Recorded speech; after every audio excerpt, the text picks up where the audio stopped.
benvenuti, bentrovati allo speciale Medicina di Teleacras. Oggi affronteremo un argomento che potrebbe sembrare un argomento di fantascienza, invece no, è proprio un argomento che rientra in quella che è la scienza medica e gli studi che in questo momento stanno incentivando le attenzioni di ognuno di noi, soprattutto di noi medici, perché cercheremo di capire anche insieme a voi che cosa sta accadendo di buono e cosa avverrà nei prossimi anni, se potremo curarci nei confronti di determinate malattie.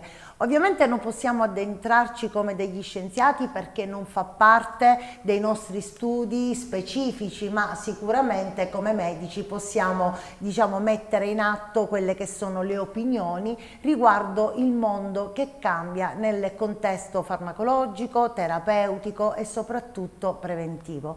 Con me oggi in studio il dottore Antonio Liotta, anestesiologo e rianimatore, già direttore dell'hospice del nostro ospedale San Giovanni di Dio di Agrigento e anche rinomato agopuntore. E allora con il dottore Liotta affronteremo un argomento che in questo momento desta, come dicevo in premessa, tanta curiosità, tanta attenzione e riguarda la vaccinazione contro il cancro. Allora, noi abbiamo avuto grandi difficoltà logistiche, organizzative, ma anche emotive nei confronti dei vaccini ad RNA messaggero che sono stati impiegati, utilizzati per salvare la popolazione mondiale nei confronti della pandemia che abbiamo dovuto subire in qualche modo. Però molti sono stati anche, un po' così prevenuti nei confronti di questo tipo di vaccinologia, vaccino nuovo, vaccino non conosciuto, ma questo non è vero, lo sappiamo tutti, gli scienziati studiavano questo vaccino già da tanti anni, ma visto la difficoltà della molecola dell'RNA che è instabile, ma non ci addentriamo nel tecnicismo scientifico, ecco, si impiegava tempo per metterlo in atto, però alla fine nel momento del bisogno abbiamo accelerato le tappe sperimentali. Quindi io comincio subito con una domanda a bruciapelo: ma coloro i quali hanno avuto paura del vaccino ad RNA per il Covid avranno paura del vaccino che ci salverà contro determinati tipi di cancro? Intanto un saluto a tutti, io spero così di poter dire qualcosa, poi naturalmente la libertà di ogni persona sappiamo che la fa da padrone, anche se magari le scelte che si fanno a volte non raggiungono i corretti obiettivi e non rispettano anche le aspettative delle persone. Cioè, cosa voglio dire? Che noi abbiamo vissuto con il periodo Covid una miriade di situazioni dove il vaccino e quindi la pratica della vaccinazione ha subito, diciamolo, una serie di danni, perché sono venute fuori tutta una serie di considerazioni per cui si dava al vaccino la responsabilità di chissà quale guai. È chiaro che ci sono stati, come succede per ogni farmaco, delle in reazioni alcune avverse, situazioni, delle reazioni. E poi ci sta anche la sfiga, dottore Liotta, non è, perfettamente.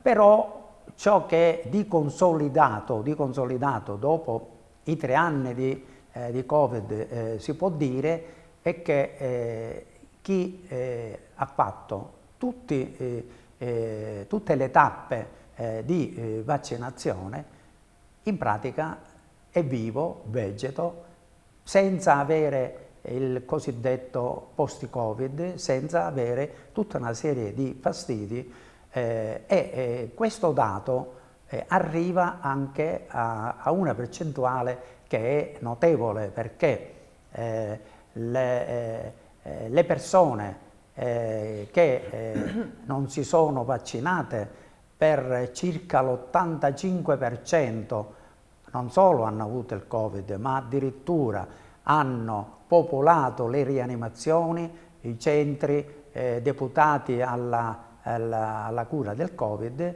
e e hanno anche avuto delle conseguenze un po' perso più anche la vita, importanti. Però, dottore quindi Riotta, cosa voglio dire? Che proprio con la pratica della vaccinazione si è salvato un'infinità di persone, e quindi queste paure non avevano logica, non avevano senso, ma è successo. Ora, parlare del... Aspetti, dottore.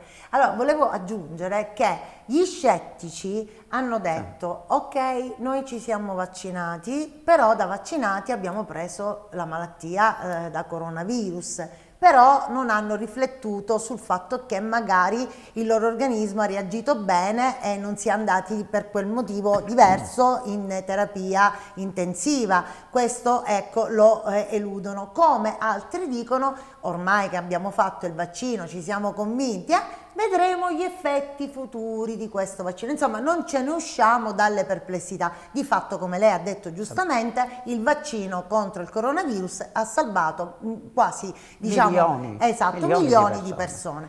Andiamo adesso... Ma, su questo vorrei dire anche un'altra cosa prima di parlare delle nuove frontiere, diciamo, delle vaccinazioni.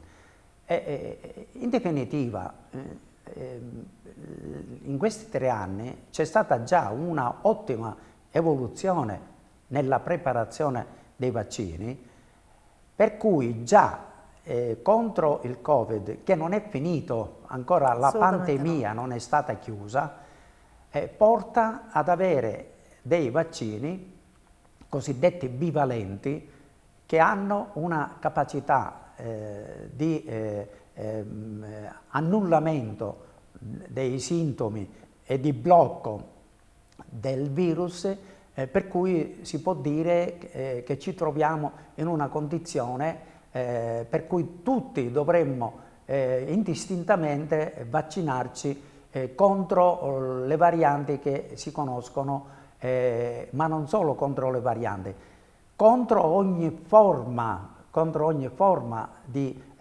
reazione e modifiche che il virus si può avere, perché si è trovato, come si suol dire, la chiave di volta da un punto di vista immunitario, dal punto di vista di preparazione, proprio con l'ingegneria genetica, che porta ad avere un vaccino sicuro. Ecco, questo già è un elemento importante che apre anche tutte le altre prospettive sulla questione anche della vaccinazione. Dottore Liotta, lei ha detto bene, il Covid non è andato via e ovviamente, seppur depotenziato dalla vaccinazione di massa avvenuta, i fragili sono sempre a rischio, e quindi sarebbe bene, perché ormai chi ha come infettivologia il Covid, diciamo che lo supera facilmente, la sintomatologia non è blanda, sicuramente nella maggior parte dei casi, però è, insomma, passabile, curabile, insomma, in qualche 2-3 giorni veramente adesso possiamo dire come un'influenza, ma i fragili potrebbero viverla diversamente l'infezione. Ma si è anche capito, per esempio, che una delle conseguenze che il Covid dà rientra nel cossidetto post-Covid, che ad essere colpito è un amminoacido, l'arginina, che determina il danno post-Covid, determina stanchezza, affaticamento, tutta una serie, diciamo, di disturbi che sono controllabili e vengono correttamente controllati.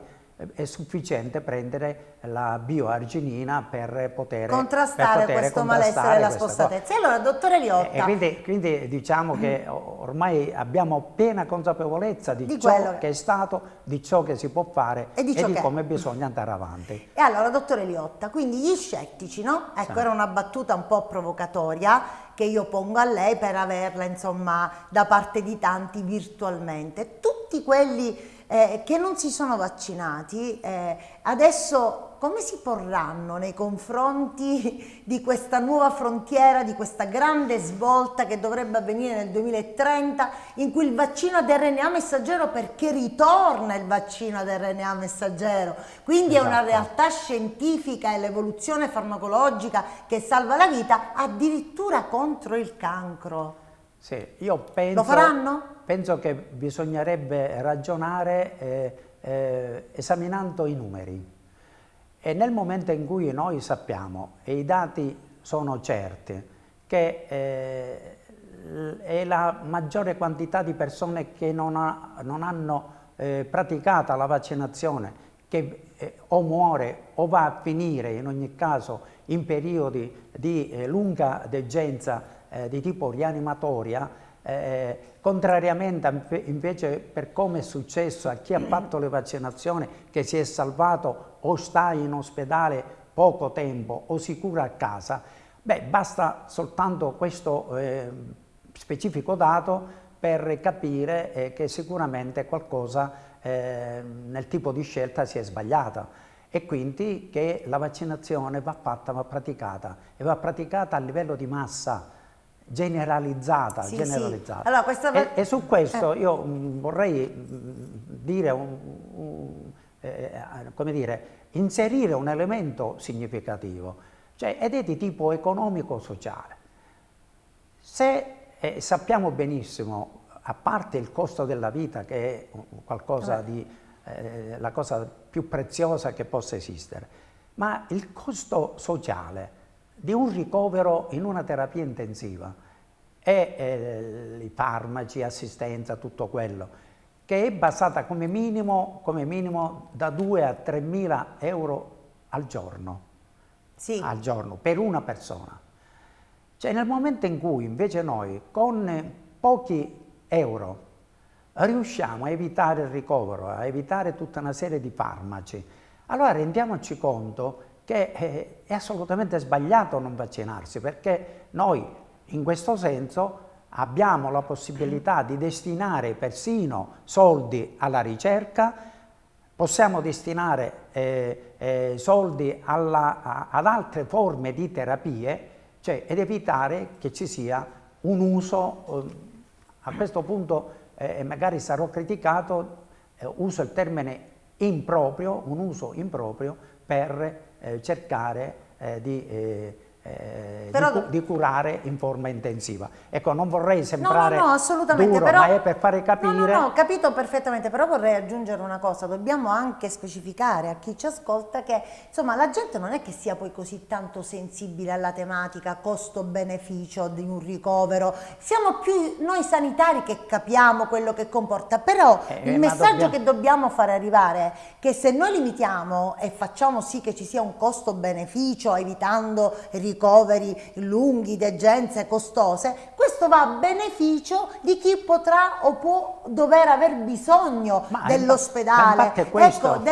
Ma questo a volte non è compreso, cioè, se io ricovero meno gente perché è vaccinata e insomma cauteliamo la salute in questo senso, io avrò migliori prestazioni da parte dei presidi ospedalieri e dei professionisti del settore, ma questo a volte non arriva come comunicazione, c'è tutto un ritorno a beneficio nostro alla fine. E allora io dico, questo vaccino del RNA messaggero che ha tanto fatto temere di patologie o di morte o di chissà che durante la pandemia, io penso che invece desterà un attimo di attenzione e curiosità anche a chi non si è vaccinato contro il Covid, perché il cancro paradossalmente e in realtà realmente fa più paura del Covid, della pandemia che è passata.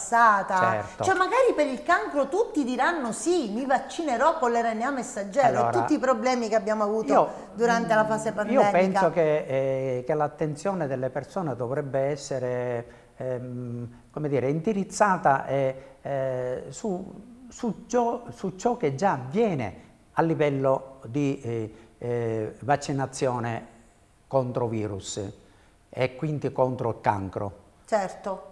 Il papillomavirus che determina un cancro a livello della cervice uterina, e oggi con la vaccinazione si risolve il problema. Stiamo eliminando una forma di cancro attraverso la vaccinazione. Esatto, attraverso la prevenzione. Quindi noi abbiamo la strada tracciata, quindi non si tratta di fantasie.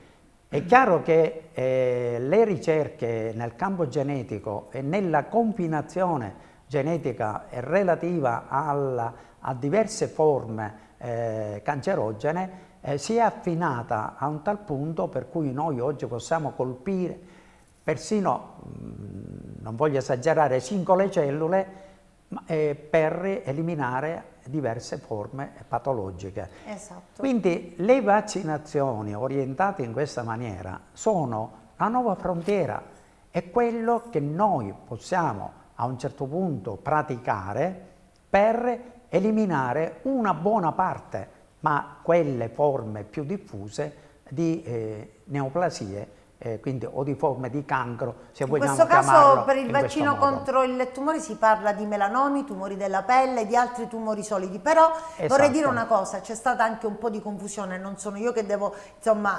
specificare questi dati scientifici, però sarebbe giusto anche dire che per quanto riguarda il cancro si parla effettivamente di vaccino, cioè prevenire ecco, la malattia. Per quanto riguarda invece l'infarto, perché si è parlato anche di vaccini contro l'infarto e le malattie autoimmunitarie, quelle diciamo che sono immunoterapia, cioè è un po' diverso, non è proprio un vaccino, ecco, il vaccino va verso la prevenzione, l'immunoterapia è proprio verso la terapia, no? Perfetto. Ecco, quindi una differenza sono due settori diversi dove purtroppo spesso facciamo confusione. Sì, infatti. Ed è giusto chiarirlo questo. Ma la frontiera è aperta, o meglio diciamo è già tracciata, e il percorso è facilitato proprio dai risultati che esistono in diverse forme e credo che non ci possono essere dubbi nel perseguire questa strada che porterà, non voglio dire ad eliminare completamente le forme neoplastiche, però insomma prevenire. Allora, dottore ed Riotta, evitare anche qua c'è un discorso, cioè le terapie costosissime che ci sono di tipo chemioterapico, cioè tutto questo in buona parte scomparirà. E quindi siamo su una verbo strada grossissimo, pesantissimo, ma bellissimo, è un sogno. Questo. Allora, dottore Riotta, per chiudere un attimo l'argomento vaccini contro il cancro, immunoterapia, contro l'infarto e le malattie autoimmunitarie, ma è presto per brindare? Possiamo brindare a questo 2030? Speriamo di esserci tutti e di poterci curare. Il 2030 è vicino. Sì. Il 2030 quindi questo spumante possiamo anche metterlo in frigo, allora, no? il 2030 è considerato un anno dove sono tante questioni messe in discussione. L'inquinamento atmosferico, e qua entriamo nel discorso anche qui tumorale, malattie, patologie respiratorie e non solo respiratorie. È l'anno in cui si dovranno risolvere tutta una serie di problematiche in rapporto ai cambiamenti climatici e sappiamo come anche nella nostra realtà il cambiamento climatico porta a forme di malattie, di patologie che sinora erano sconosciute nel nostro territorio. È una nuova frontiera, ha detto. E quindi diciamo che ci sono tutta una serie di scadenze a livello mondiale, a livello globale, perché ormai le problematiche sono globali, che dovrebbero farci pensare al 2030 come la tappa da cui il mondo... Una svolta, una svolta. E quindi dottore Riotta, il tempo è un nemico, il vaccino no.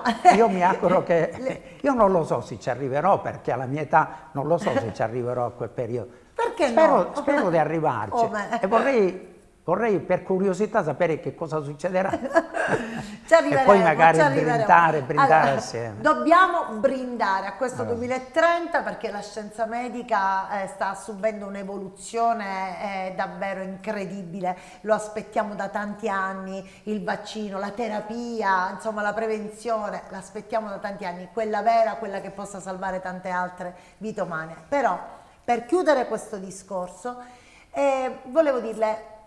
volevo con lei affrontare brevemente, perché abbiamo pochi minuti, un argomento invece che è una sconfitta, cioè gli antibiotici che non funzionano più.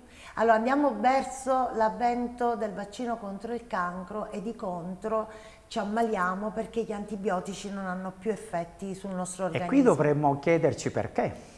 Perché questa è una bella domanda. No, tiriamo le orecchie a chi ci ascolta, a chi fa il fai da te, il dottor Google. Troppo uso improprio di farmaci. Sì. Questa è la prima causa per cui abbiamo una antibiotico resistenza notevole e molti farmaci, molti antibiotici non riescono a risolvere le problematiche batteriche che sino ad ora sono state controllate. Sono pochi gli antibiotici che continuano a poter essere utilizzati senza che avvengano mutazioni o favoriscono mutazioni di microbi, di batteri e così via. Allora cosa c'è? Qui c'è anche un grande campo di ricerca e naturalmente le condizioni di tipo ambientale di cui parlavo prima influiscono e favoriscono alcune forme di resistenza.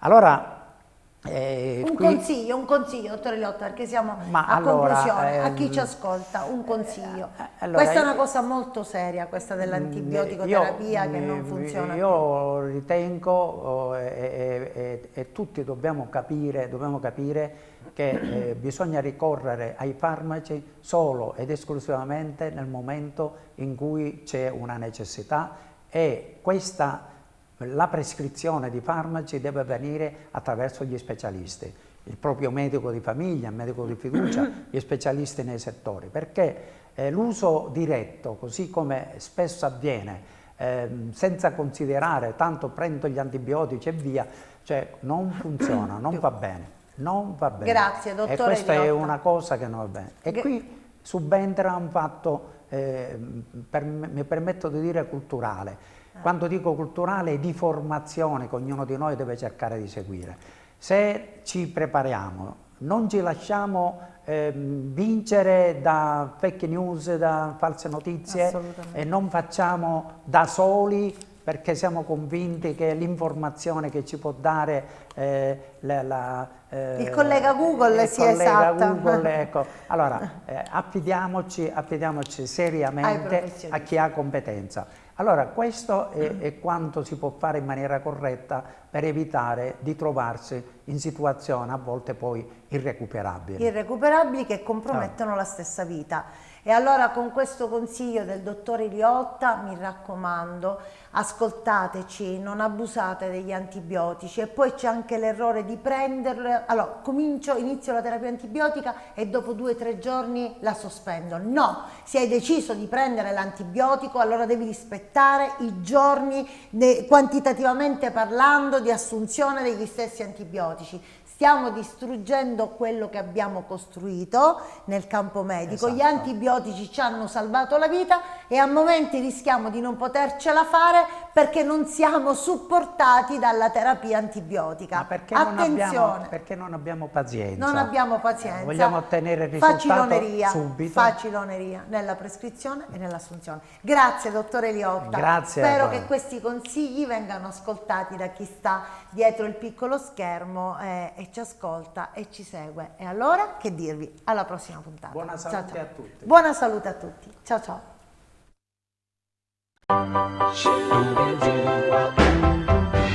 Cold nights and long days, we'll stick together, baby, always.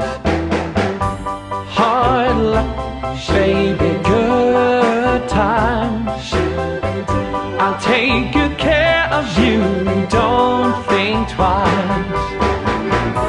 Cloudy or blue sky, come shine or come rain, I'll be by your side, baby, over and over again. I'll wrap you up